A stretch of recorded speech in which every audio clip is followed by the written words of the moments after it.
Hi guys, I'm David with MediaUnlock.net, and today we're going to be doing a test between the Aperlite YH-500c versus the Canon 430ex2. We have them both set up on the Trig Master wireless syncs made by Aperture. We're going to do two specific tests. One, how fast will the flashes regenerate? Far as at full power, if they're both at full power, how fast will they regenerate? And then the second test is we're going to test how well the output of the flash is. Now, I did the output video back a week ago when I was on vacation in South Carolina. So today, right here, right now, I just blinded myself. We're going to see how fast these two flashes will regenerate at full power. So you guys can get an idea of which flash is better. Again, the Aperlite's going to run you right at $70 brand new, where the 430ex brand new is going to run you still at $240, used about $200. But the Canon, the build quality on the Canon is a little bit better. It has a few extra options, like in the hypersync options. It can work as a slave.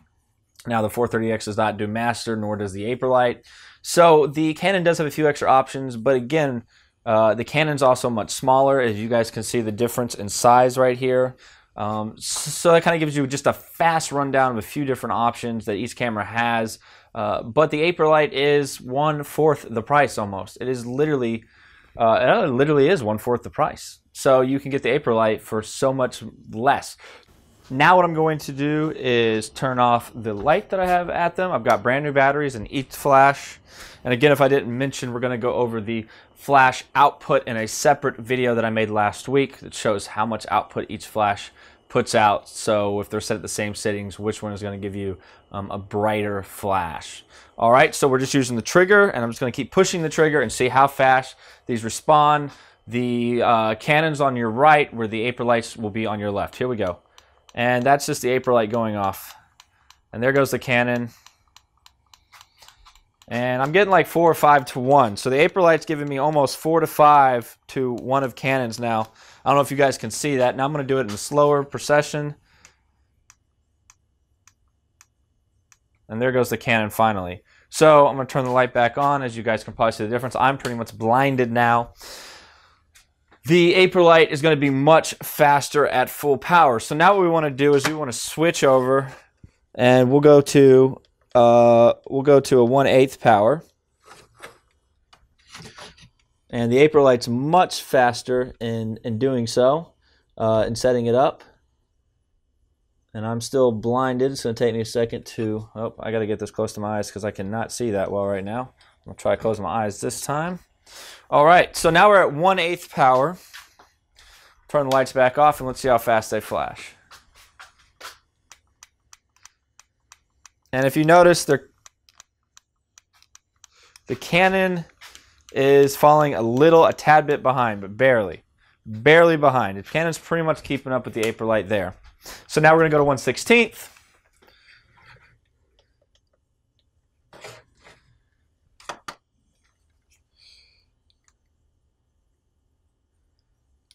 And let's see what the difference is at 1/16.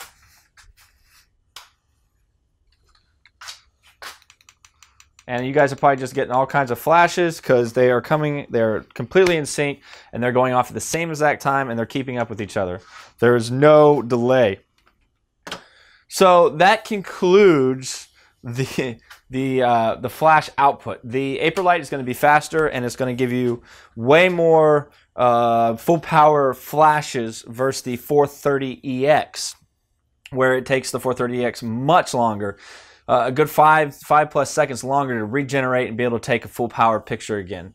So now let's see which of the two flashes actually puts out more power, more flash, more light at full power, and then we'll break it down from there.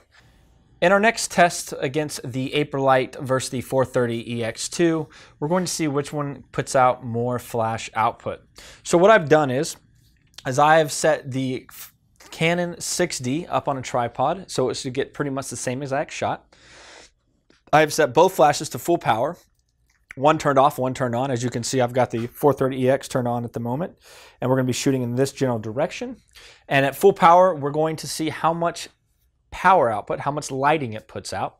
And then I will move the 430ex. I will replace it with the Aperlite pretty much in the same exact position. And we will see if we see a difference in lighting at full power. So just to give you an idea of my settings, I have my shutter at 50, my aperture at 14, and my ISO at 500. So here comes the first shot. All right. So now what we're going to do is we're going to switch flashes. We're going to turn off the trigger for the 430, turn on the trigger for the Aperlite, make sure the Aperlite is turned on. And again, we're just going to try to mimic the same exact lighting where they're going to be in the same exact position pretty much. All right, make sure everything's turned off and turned on correctly. And now we're going to take the same exact shot.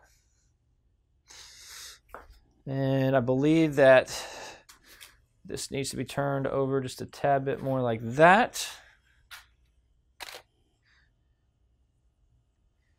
And if you notice, the 430 seems to put out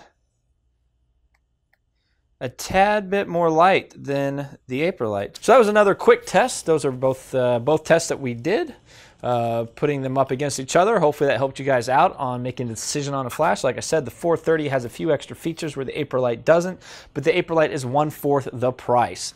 Anyways, thanks for stopping in and checking this video out. There will be a link at the end of this video.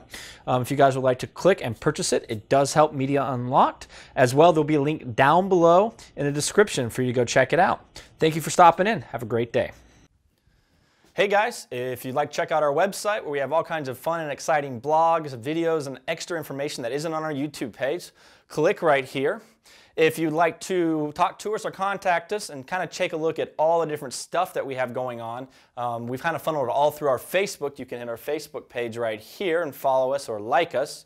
Now, if you like to look at cool pictures and behind the scenes stuff, we do that on Instagram right here. So go on and follow us on Instagram. And of course, we got our cute little bird right here, Mr. Twitter, and you can follow us as we do our short tweets.